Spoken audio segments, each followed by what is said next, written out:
Baik, sebelumnya Om Swastiastu. Perkenalkan, saya Ida Bagus Putri Krama, penyuluh non-PNS agama Hindu yang bertugas di Lombok Barat di Gunung Sari. Untuk hari ini saya akan membahas tentang sastra Jawa kuno serta lontar. Namun untuk yang sekarang saya akan membahas lontar.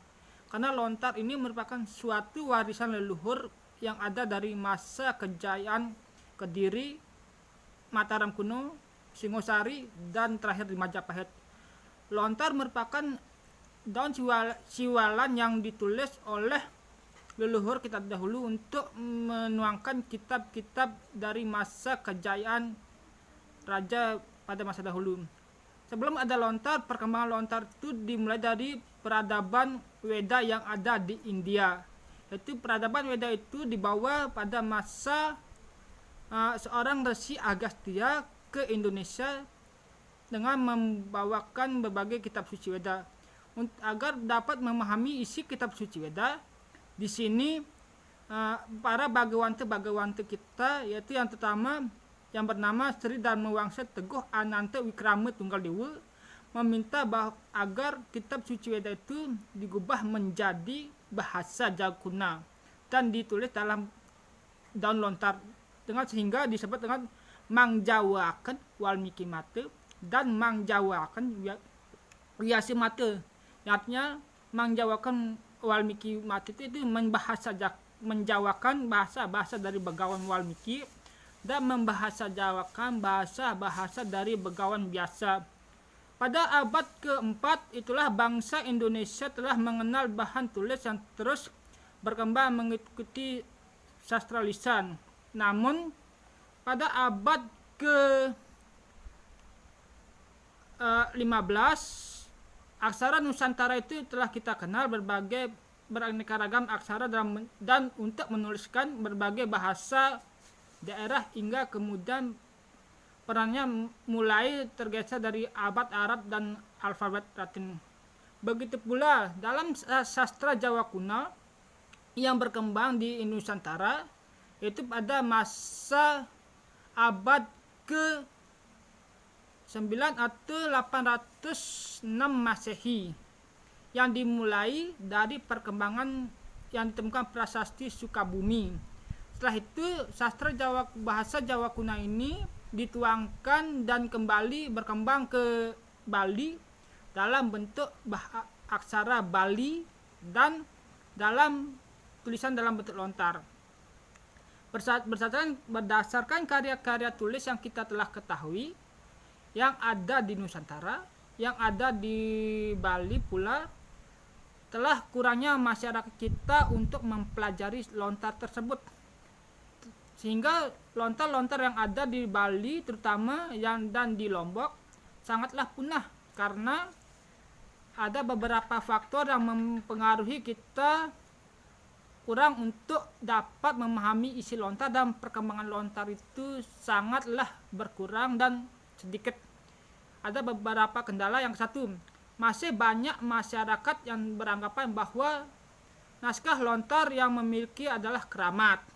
Kendala kedua, banyak lampauan masyarakat untuk membaca aksara Bali dalam naskah lontar yang kurang, sehingga naskah yang miliki tidak pernah diperhatikan. Yang ketiga, banyaknya masyarakat yang takut jika naskah lontarnya dibaca dan tidak dikembalikan. Yang keempat, ada beberapa masyarakat yang cuek terhadap warisan naskah yang dimiliki sehingga mereka mau untuk merawat naskahnya.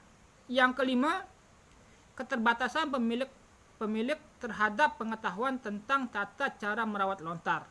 Dan kendala yang terakhir, yang keenam, yaitu keterbatasan biaya yang dimiliki untuk memenuhi perlengkapan untuk merawat lontar. Dengan demikian, kami di sini mengajak para masyarakat dan para penonton sekalian untuk belajar kembali sastra Jawa kuno maupun lontar bahasa Jawa kuno dengan cara kita melakukan satu, konservasi lontar. Konservasi lontar ini yaitu kita ditujukan untuk mencari lontar, memilah lontar, memilih lontar, mana lontar itu yang masih baik, mana lontar itu masih utuh, dan mana lontar itu yang bisa kita kaji. Yang kedua, katalogisasi lontar. Katalogisasi lontar ini kita mengkatalogkan, membuatkan kelompok lontar-lontar yang ada, sehingga kita gampang untuk mengkajinya, kita gampang untuk memilahnya. Sepertinya lontar usada saja, lontar sesana ada, lontar parwa saja, lontar parikrama saja. Itulah yang kita bilah. Lontar yang tidak utuh kita leber dengan cara sesuai dengan arahan dari teman-teman kita. Yang ketiga, digitalisasi lontar. Digitalisasi lontar ini yaitu kita di sini diajak untuk menyeken atau memfoto lontar-lontar yang ada, yang masih utuh, agar kita bisa dapat mendokumentasikan sebagai bukti bahwa kita sudah merawatnya. Yang keempat, transliterasi lontar atau alih aksara. Disinilah kita tujuannya untuk mengalih aksarakan dari aksara yang ada di lontar, kita mengalih aksarakan yang disebut dengan nedon, yang disebut ada di laptop kita. Karena kita mengalih aksarakan dalam bentuk bali simbar. Yang keempat, transliterasi atau alih aksara, atau dan kelima, alih bahasa. Alih bahasa ini di sini kita ditujukan untuk mengartikan bahasa yang ada di lontar itu menggunakan bahasa Indonesia atau bahasa Bali. Kenapa demikian? Agar kita dapat mengerti apa isi dari lontar, agar kita tahu tujuan dari lontar isi tersebut. Di sinilah tujuan kita mengalih bahasakan, mengartikan, yang dimana dari bahasa Jawa kuno menuju bahasa Indonesia atau bahasa Bali.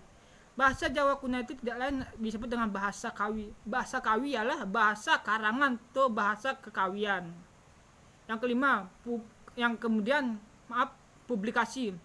Publikasi, disinilah kita mempublikasikan, kita menyebarkan, kita meluaskan isi lontar-lontar yang telah kita kaji, lontar-lontar yang telah kita selamatkan, bertujuan agar kita dapat pelajari bersama. Yang ketujuh, bedah lontar. Kita di sini melakukan bedah lontar itu, kita membedah isinya, kita membahas isinya. Contohnya dalam lontar usaderare. Usaderare, apa isi sebenarnya usaderare? Bagaimana cara merawat bayi? Bagaimana cara merawat anak? Obat apa aja yang kita perlukan untuk anak itu? Contohnya penyakit panas, dalam penyakit perut kembung. Itulah yang kita contoh dalam bedah lontar, mengetahui isi-isi penting dalam lontar. Yang ke-8, saintifikasi lontar. Saintifikasi lontar ini kita mensainskan, membuatkan atau menyalin kembali dalam bentuk-bentuk katalog, agar mengetahui urut-urutan apa yang mana yang harus dapat kita pelajari dalam lontar tersebut, agar dapat kita merawatnya dan kita meletak di tempat yang harus kita tempatkan. Yang terakhir yaitu kontribusi lontar. Kontribusi lontar ini kita menunjukkan agar kita sama-sama mengetahui isi lontar, agar kita sama-sama mengetahui apa tujuan lontar, agar lontar itu tidak dikatakan lontar itu keramat, agar lontar itu dikatakan bawa bencana, agar lontar itu dikatakan ayu untuk diri kita dan untuk orang lain, untuk menuju ke jagat kita dan kesuksesan kita bersama untuk mencapai perdamaian dalam umat Hindu kita. Maka disinilah saya sebagai penyuluh pentingnya sekarang untuk mempelajari sastra Jawa kuno dan lontar-lontar, dan mulai untuk membedah agar kita bisa memahami isi lontar itu, dan kita bisa belajar bersama dari tata bahasa, dari nyurat, dan dari isi-isi lontar tersebut. Demikian yang dapat saya sampaikan. Jika salah kata, saya mohon maaf. Saya akhiri dengan para Santi. Om Santi Santi Santi Om.